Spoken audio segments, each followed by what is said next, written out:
Ideal places for catching flu are trams and buses. People who've escaped so far can read the health minister's hints on how to avoid it altogether. Hospitals in Tokyo are filled with the stricken children.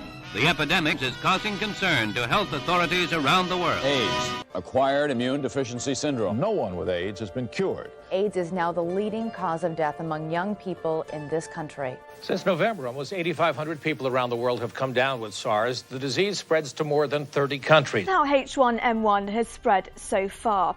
It all began in Mexico, where the virus has claimed more than 100 lives. Many hospitals in West Africa are basic and overstretched. Half of nurses or doctors infected with Ebola there are dying. The Zika virus, Boston reporting its first case of the disease, now more than 30 cases detected here in the U.S. And take a look at this map. Hong Kong health authorities have activated their most serious response level after an outbreak of a new type of viral pneumonia in China. The World Health Organization just declared this a global health emergency. Tonight, mixed messages on the threat of coronavirus, with one of the most public faces of President Trump's task force warning that the most difficult days may be ahead. Across the country, the demand on healthcare providers is surging. We have a problem right now. There is a virus that is continuing to spread and spread more rapidly than I think anyone predicted, given what we could have done to try and control this. It's spiraling out of control.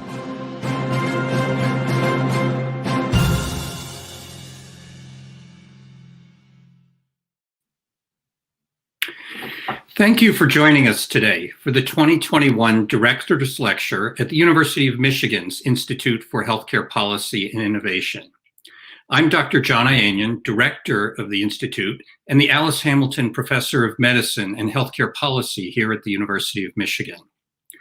For those joining us today who are not familiar with our institute, IHPI is the nation's largest university-based organization of researchers focused on health policies to improve healthcare and health. This month, we are celebrating the 10th anniversary of IHPI's founding by the university's Board of Regents in May 2011.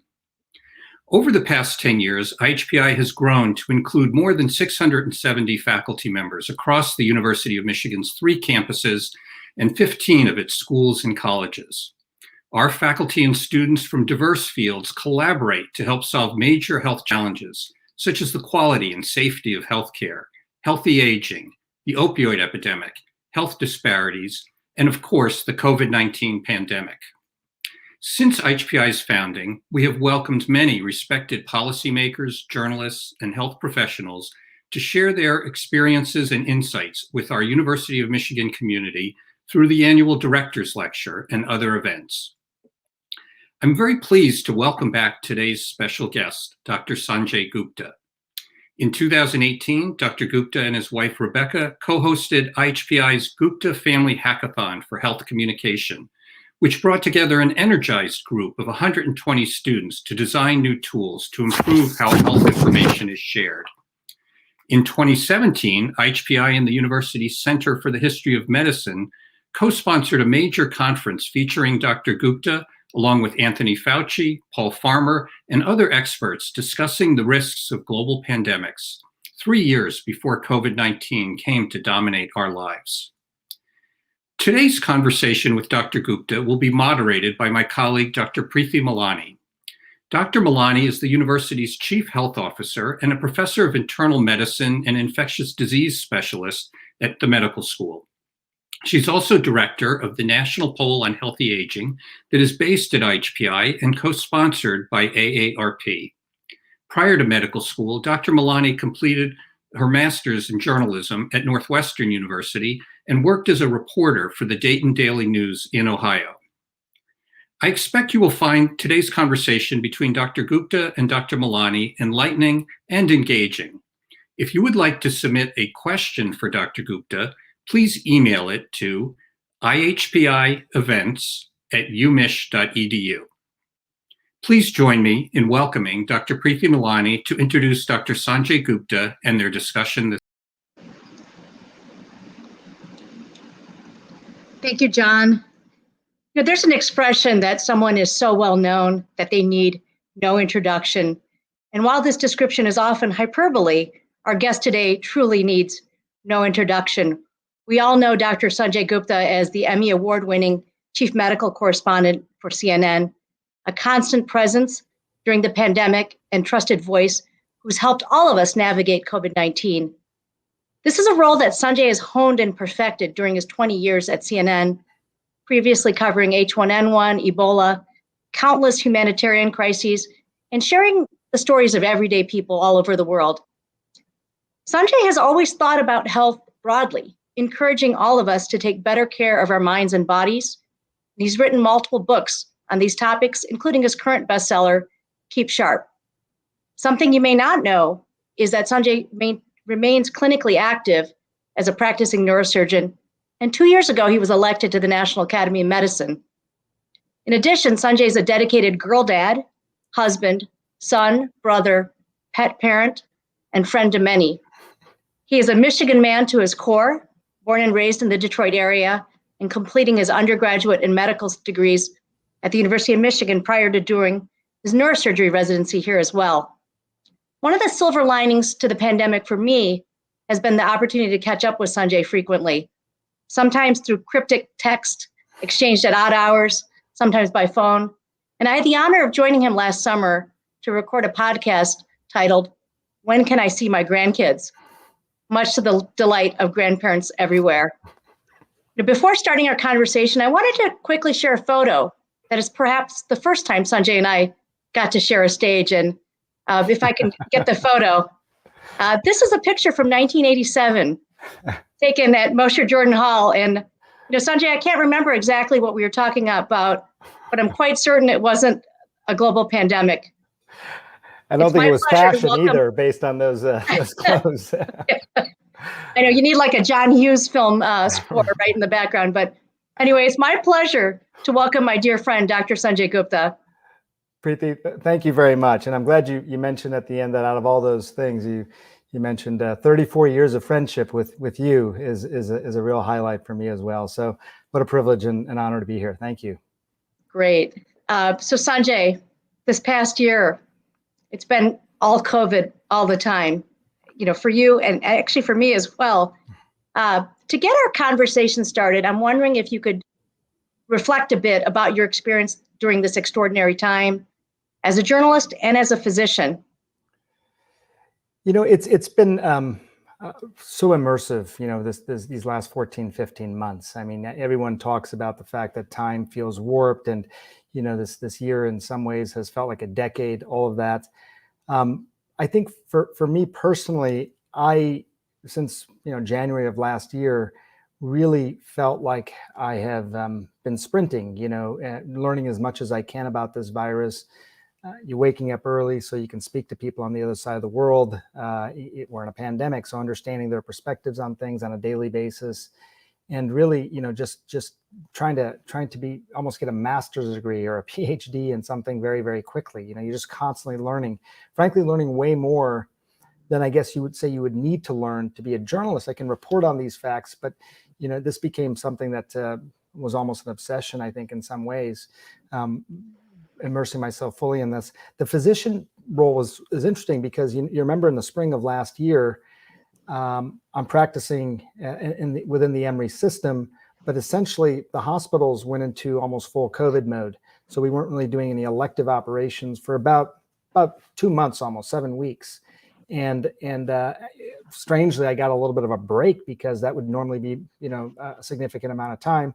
And I was so busy covering the COVID pandemic. So those two things, at least for a period of time, gave me a break.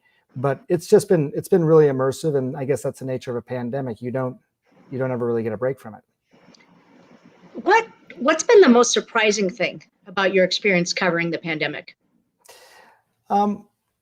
You're constantly learning. I mean, obviously, but I think that the two more non-intuitive things I would say that came about. One is, something that I think you and I've talked about, a lot of people talk about, is just the concept of risk overall and how people really interpret and assess their own risk. And I think the thing that strikes me, and I guess maybe it's obvious, is like you can give people objective data about risk. You can say something is, I'm making up the numbers, but 0.5% lethal, whatever it may be. And that's the objective data, and people will subjectively interpret that in very different ways. There'll be a group of people who say 0.5%, So 1 in 200 people are going to die. I mean, we better be very careful. We better, be protected, do all those things. Other people may say, so you're saying I'm 99.5% good, right? It's the same data. And I'm really not saying that in a way to malign one group or the other. I think it really does depend from where you come. I mean, if you're already somebody who lives a high risk lifestyle because you're an essential worker or frontline worker, whatever, you may err towards the 99.5% good side of the equation. Whereas, if you think about your ability to work from home or caring for your family, whatever it may be, 0.5% seems like too much. So that was a insight, a reminder, I think, more than a surprise. The other thing I'll say, and I think you'll appreciate this, Preeti, is that,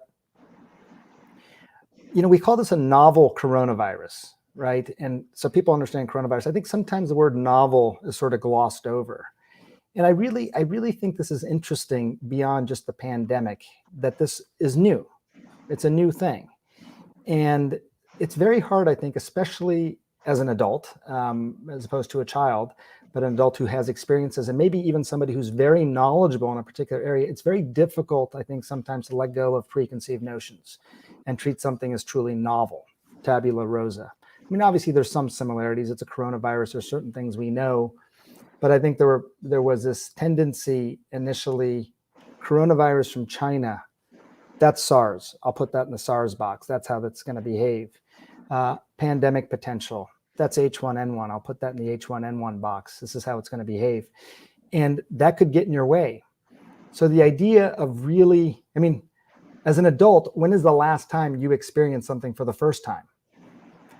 Kids do it all the time. I watch my kids and it's like, oh my goodness, it's a wondrous new thing. I never experienced that before. Adults don't have that. And we want to contextualize everything, which is totally understandable. It's part of having experience and judgment. But when something is truly novel, that can sometimes get in the way. So those are two, I guess, more insights, personal insights and surprises. But, I've thought about it a lot. Yeah, I really like both points. And I think the risk issue is something that we have talked about. And especially a year ago where we really didn't know the risk of a lot of things like getting back to school, getting back to work. And, some days the risk felt manageable and other days it really felt unmanageable. And I think we do have a better sense of that. But I like the way you give context to the novelty issue too. Yeah. So Sanjay, the public looks to you as one of the most trusted sources of health information. And of course, this is especially true about COVID. As a journalist, what qualities do you look for in a source? I think, there's the obvious qualities in terms of, their subject matter expertise, their overall profile, fund of knowledge in a particular area, all the things that, you think of, whether you're looking at an academic setting or from a reporting standpoint. We really want to vet our sources, I think. But I think one of the big things as well, which is always the case, but to the extent that you can show someone is devoid of conflict, I think is really important. And again, maybe obvious, but I think a lot of times when this is said, it is said in a way that to sort of insinuate that the person knowingly is conflicted. I think a lot of times people may not even know that they're really conflicted. And that can be more difficult to parse out.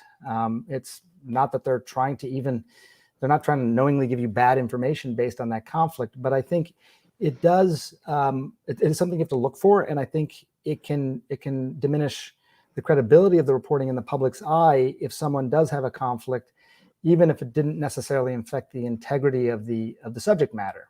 So I think that would be perhaps the most, one of the most surprising things. But other than that, I think for a source, for just getting knowledge and information and learning from, you really want that obviously subject matter expertise and somebody who's had an ability to integrate all the novel knowledge that's coming into this equation.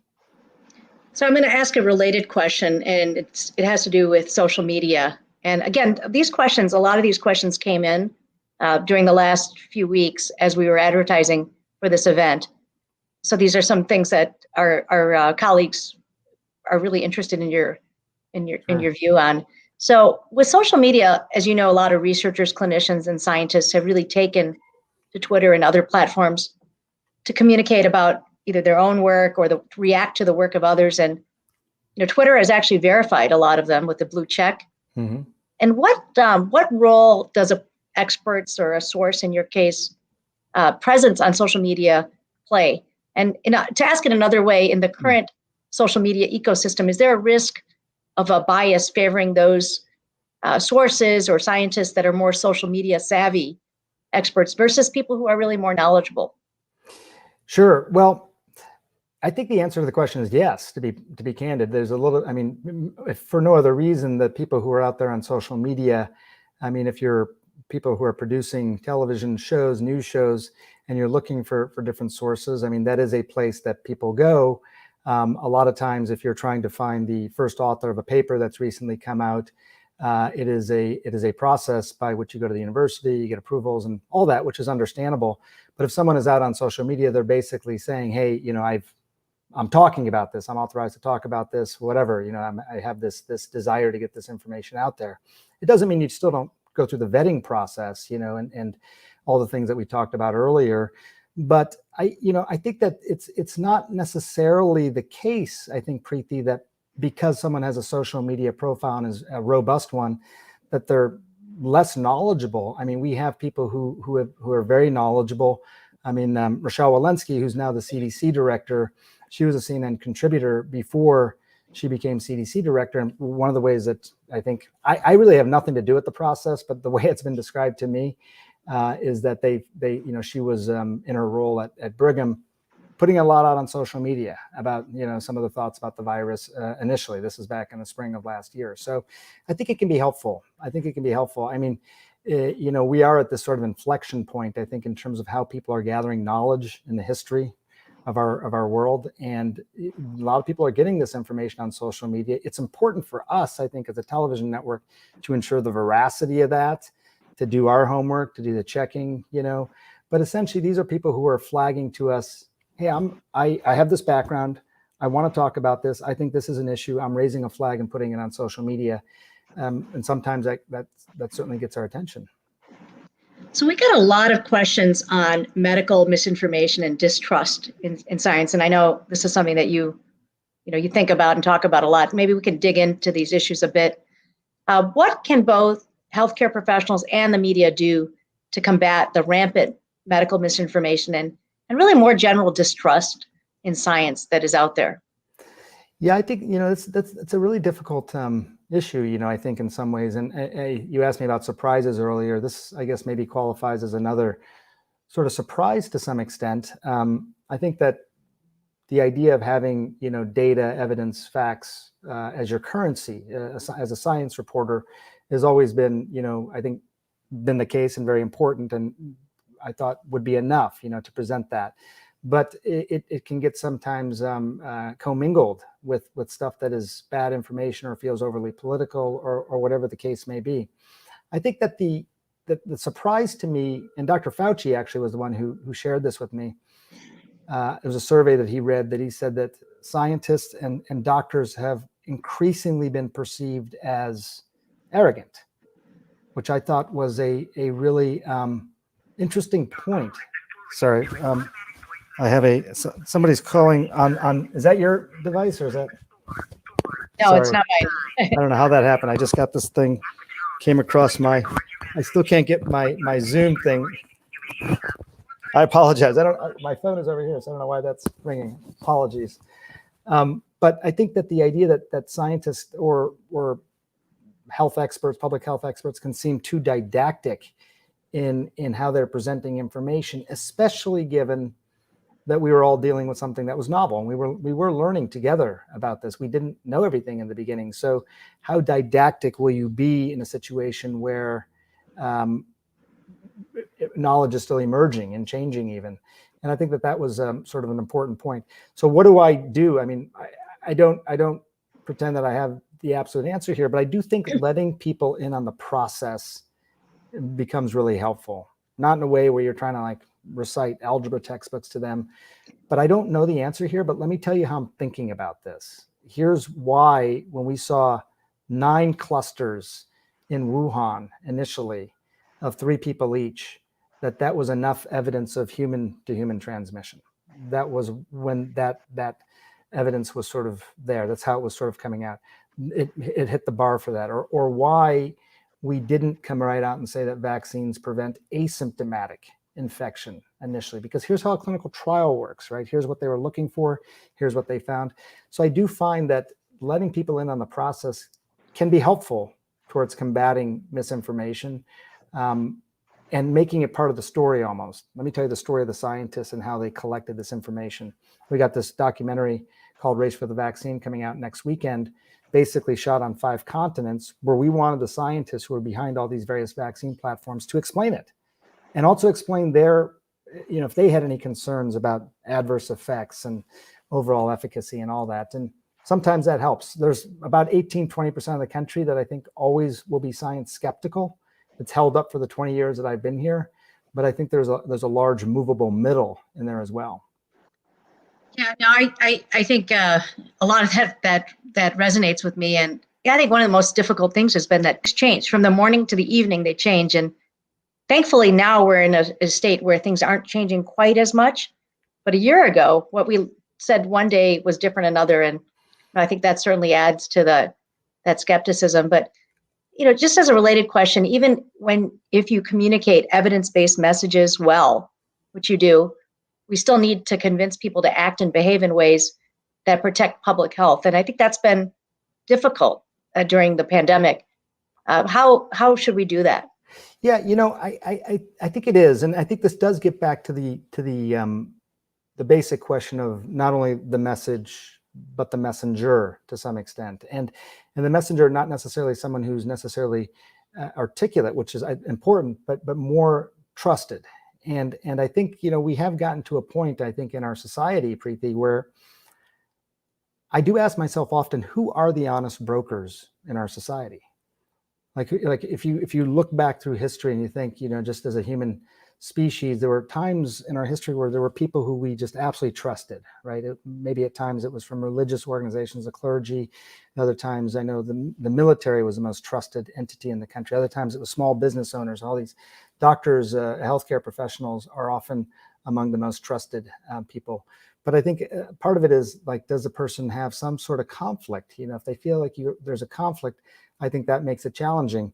I'm biased in the sense that I think that journalists are pretty good, honest brokers. I mean, it's not always perceived as such. I'm not so naive as to think that it's just always going to be perceived neutral. But I got no conflict in this. And when I then tell you that I talked to all the vaccine makers since January 10th, when the sequence first came out.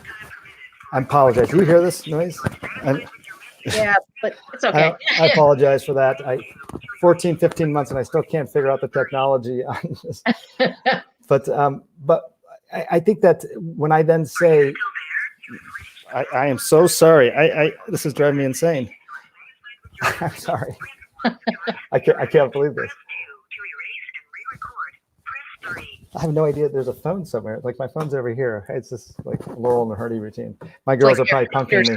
Possessed. So I feel like if you've ever been on a plane and then I'm trying to think and then you hear the airplane announcement, you must store your bins in the overhead bin. I feel like that's what I'm experiencing right now. So, but when I then say, I've looked at all this data, I've talked to the vaccine makers.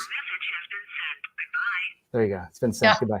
Goodbye. Goodbye. When I then say I've been talking to the vaccine makers since January 10th, I've looked at all the data, the safety data, all of this. And at the end of the day, I decided to get vaccinated.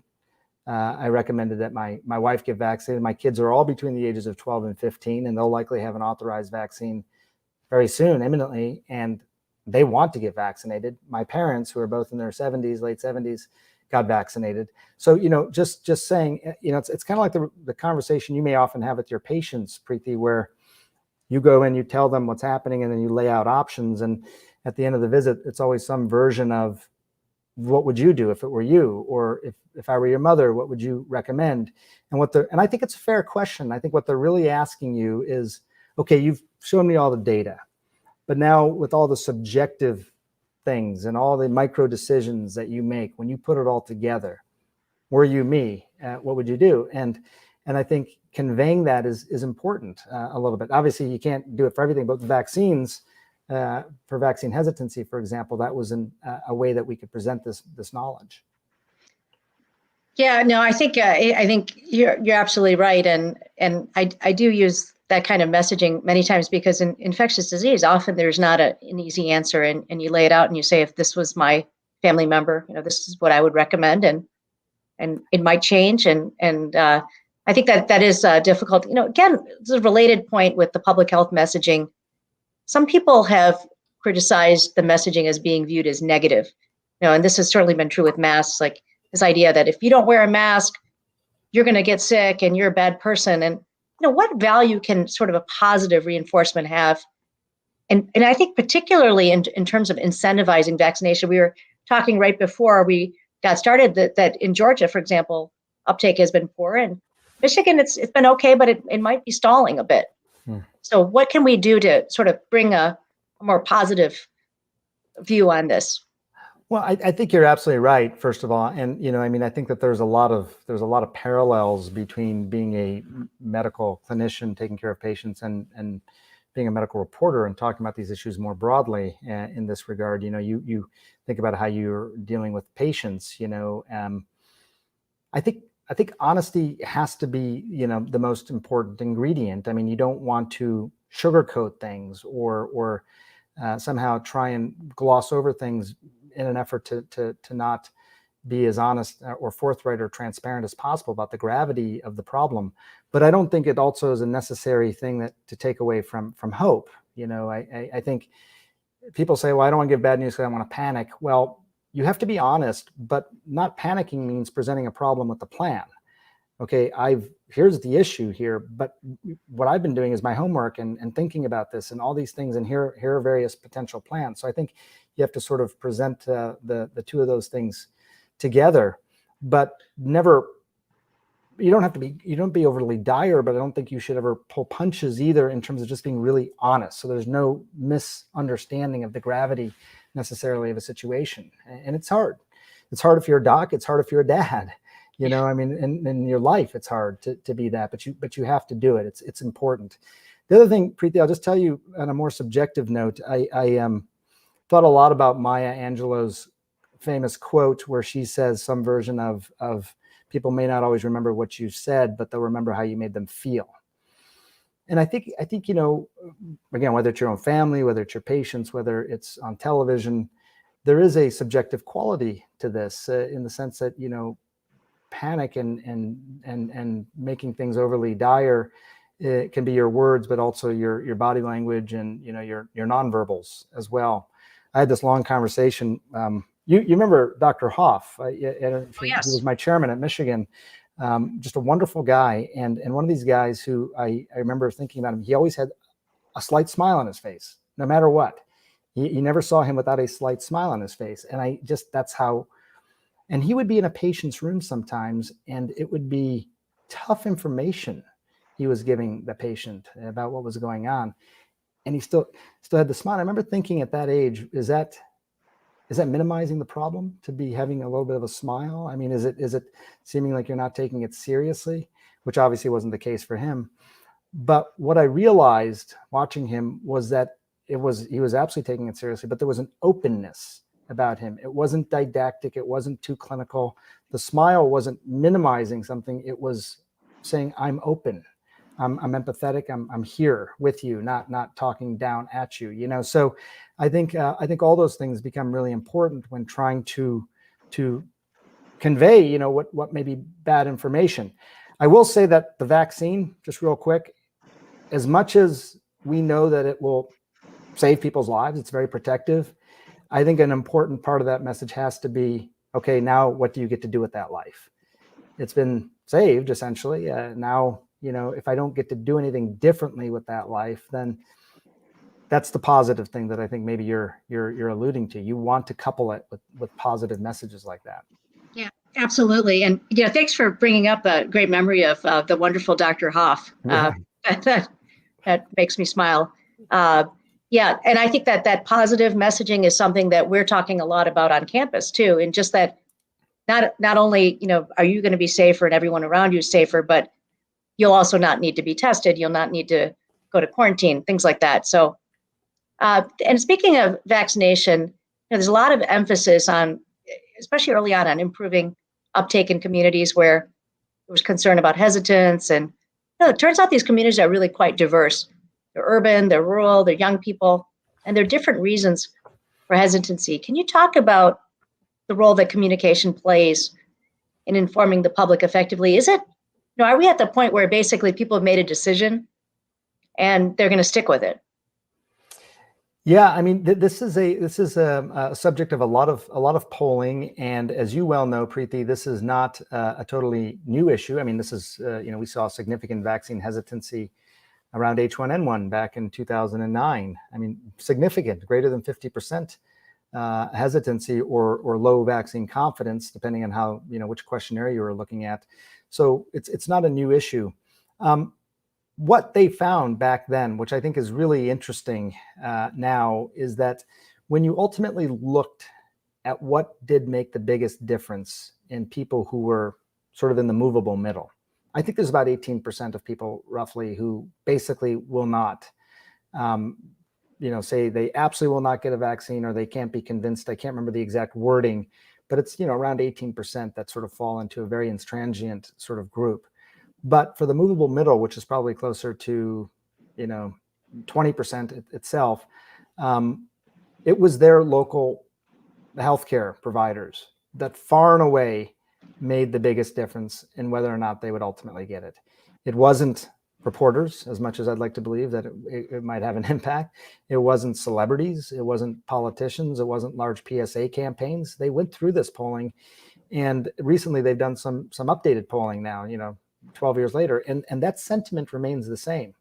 There's lots of things we want to hear from certain populations, celebrities and politicians about, but on this issue of vaccination or something that you're putting into your body, I guess, whatever it may be, it is the communication and interaction with their local healthcare teams.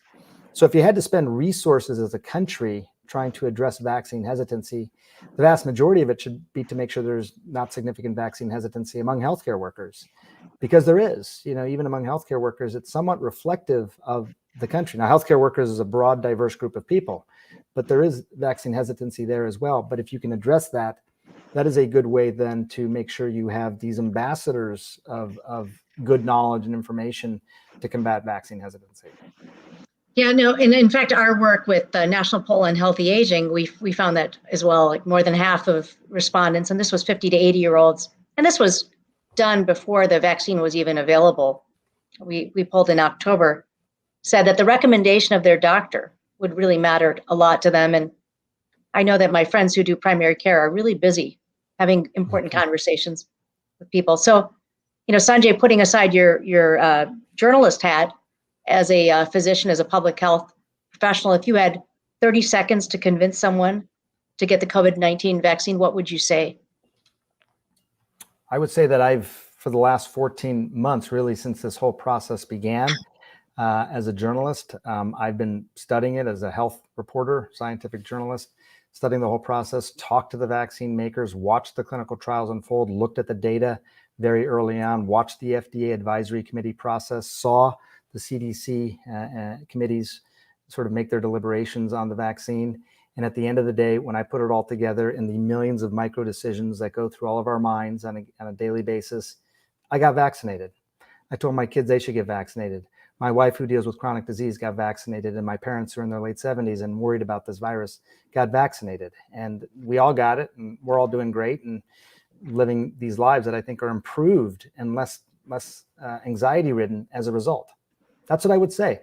And it kind of like we were talking about before, it encompasses the homework, the knowledge. It is one of those things that I did myself, I mean, you can't always say that with medical things, that I've gone through this, but in this case you can. And I think it's okay to remind people of that. That's great. So speaking of your family, you live in a house with a lot of girl power. Yes. You're, and since, Bosco was like the only dude there besides you for a long time, but your amazing wife, Rebecca, your 3 daughters, but you also have a remarkable mother, Damayanti Gupta, who has broken many barriers and inspired all of us, including myself. And, I knew part of Damayanti Auntie's story but I learned a lot more when I read her reflection in Time magazine a few years ago, and we'll make sure to share that link via Twitter. But the quick version is that her family escaped violence during partition. She lived as a refugee, later was inspired by Prime Minister Nehru to help build India. And she decided to become an engineer. And in fact, she went to school with a bunch of boys, but once they realized she wasn't leaving, they actually built a girls' bathroom for her. And I'm just going to read part of the essay. The first time I applied to Ford, I wasn't hired, but I didn't give up. When I tried again a few months later, the HR person was confused. He looked at my resume and said, "You're applying for an engineering job. We have no females here." I told him, "I'm here, and unless you hire me, you'll never have any."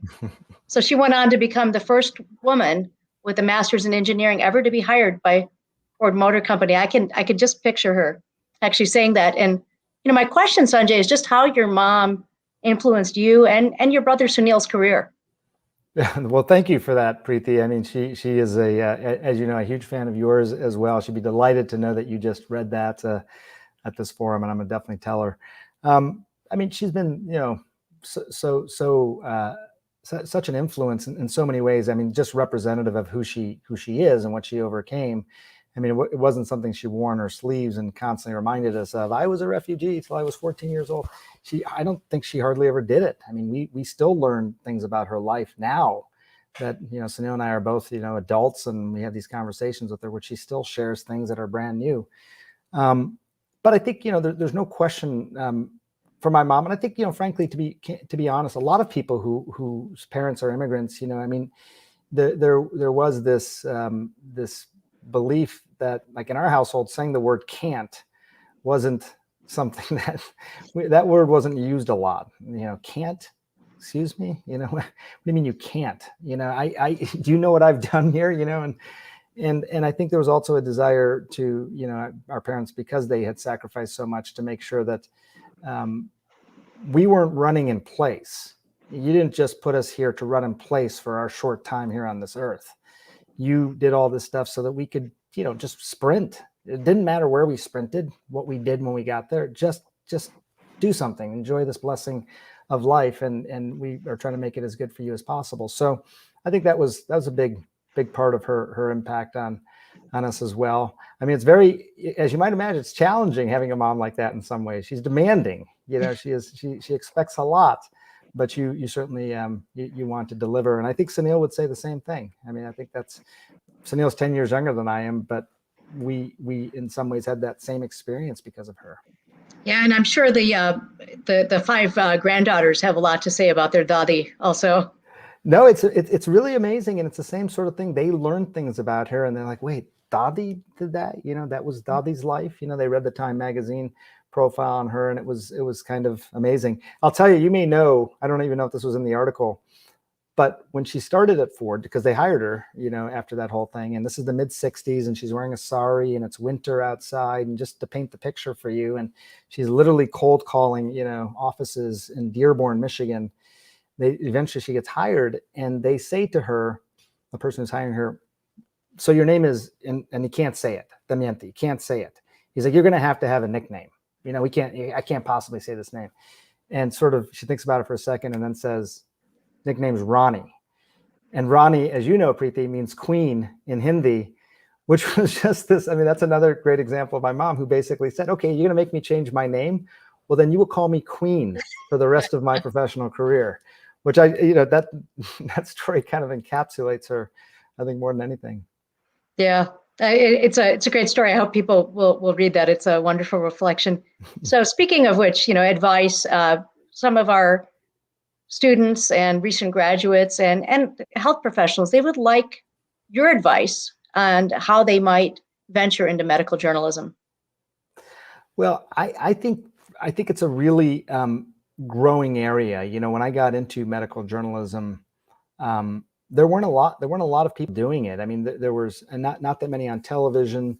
There were more sort of in newspapers and magazines, but it was starting to grow. And this is 20 years ago. I just celebrated my 20 years, which I can't even believe. I mean, 20 years, like, it's like, this job's been like having a child one day, and the next day you turn around, they're going to college. That's what this job has felt like. It's gone by so quickly. But there's a lot more desire, thirst for this kind of knowledge. I mean, certainly, during times of pandemic, but I think overall it's a really growing field with lots of different platforms. Television in a way is diminishing. You got streaming platforms, you got digital platforms, obviously, that are really growing. And I think for a long time, the tendency was the selective process was more towards generalists, people who could have, be a jack of different trades with regard to the reporting. But I think it has become, much like medicine did, decades ago, it has become more specialized as well within journalism, and health journalists, very, very strong appetite. Infectious disease within health journalists, lots of desire, even outside of pandemic times. So I would recommend it, and to start, just write as much as you can, find areas that you're particularly interested in, as opposed to trying to be a generalist. Find what you're passionate about, write a lot about it. If you're comfortable, post stuff, because again, it's a flag to people out there that you're willing to talk about it, and you have an important message to share. So I'm going to shift gears a little bit and just talk about, I know, some of your own passions in well-being and sort of living your best life. What are some of the things that you've done this last year to keep yourself going? Well, I have spent more time at home throughout my entire married life than ever before. I mean, I've been married 17 years, and this year, I mean, I'm a wanderlust guy, and so I've always been on the move.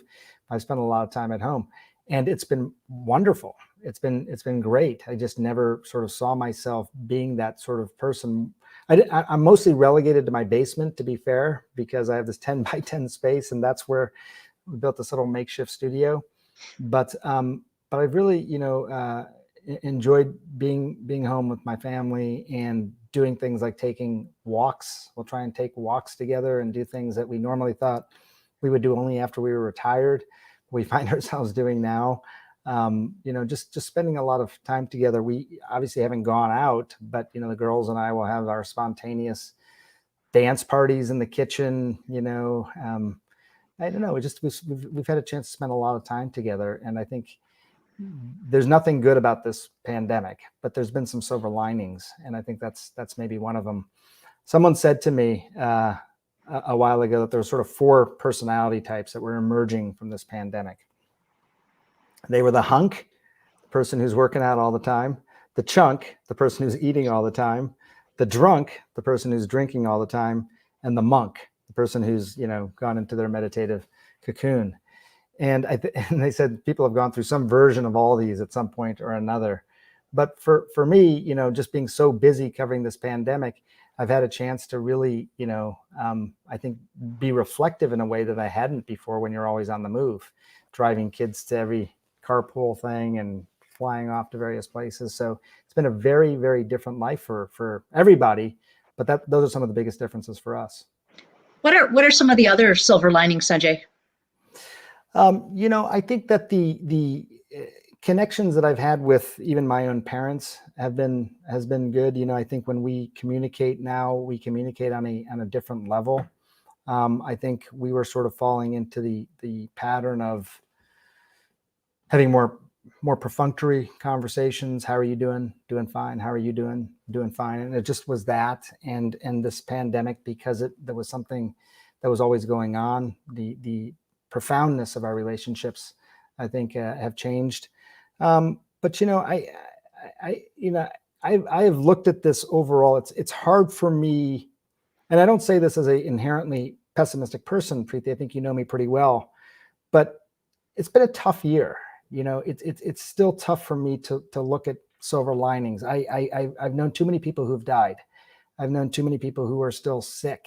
I know I talk to families all the time. One of my uncles in India just died. I mean, I feel like you're reeling all the time.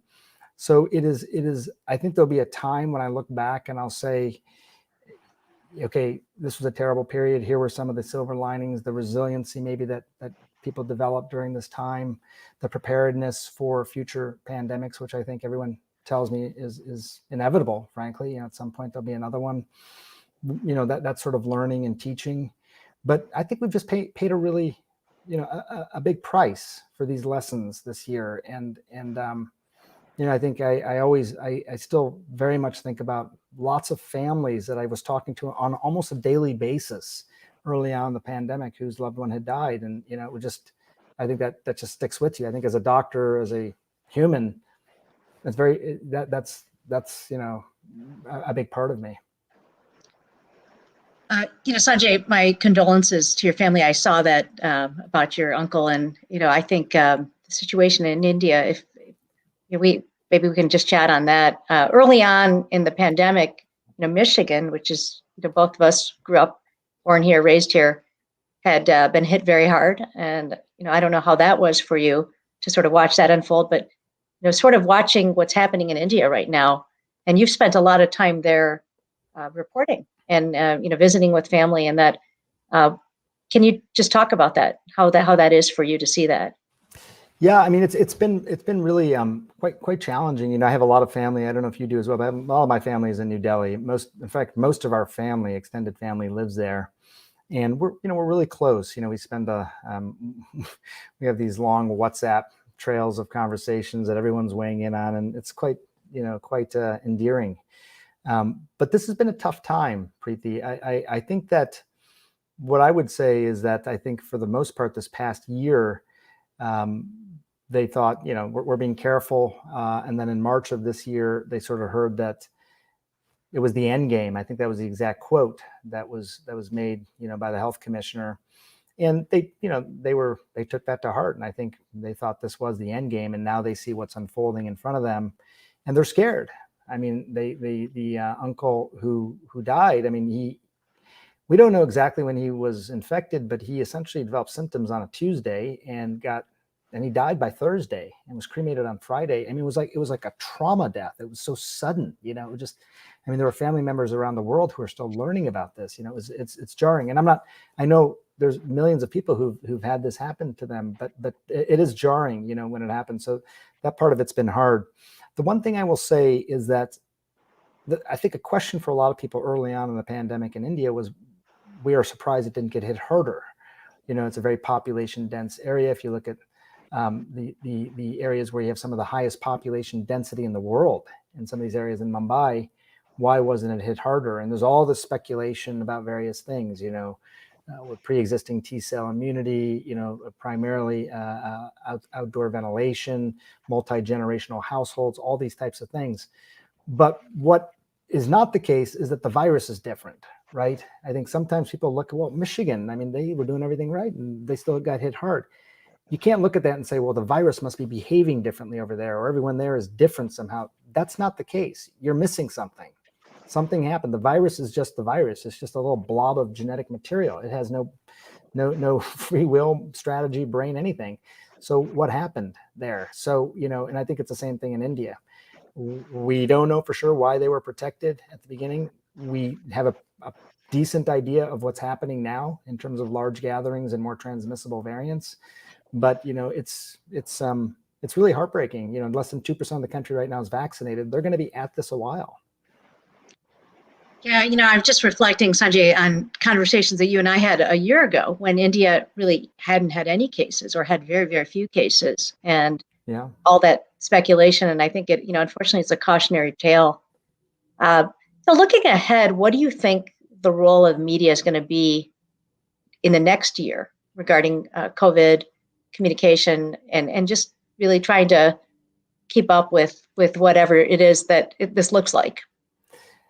I think, media will continue to have an important role. And despite what I had said earlier about people wanting to hear about vaccine hesitancy specifically from their own doctors, their own healthcare professionals, there has been, a significant desire for COVID stories, knowledge, information, via media. We just know by looking at people's interest in things, So I think that will continue. I mean, I think the story and what has happened here does change to some extent, and some of it in a very good way. I mean, I'm optimistic, like you are, about the next few months and at least achieving some some level of community immunity between natural infection and vaccinations and the warmer, more humid weather.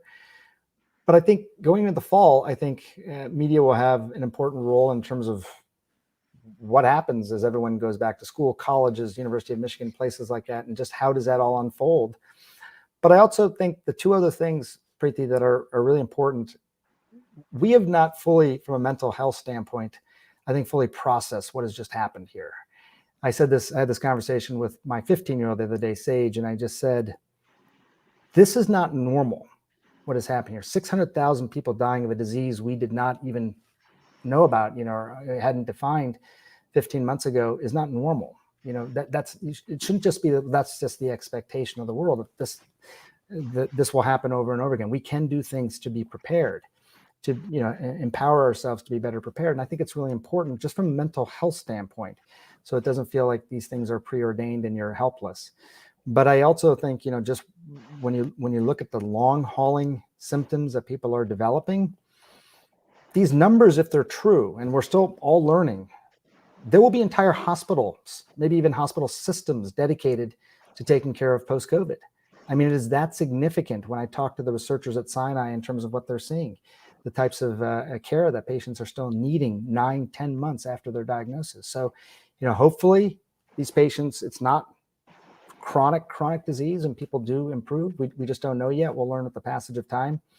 But I think beyond the obvious news stories that will continue to be told around this, the largest public health sort of, issue of our generation, there will be these follow-up things that will have a more lasting impact on society, which people are going to want to continue to learn about.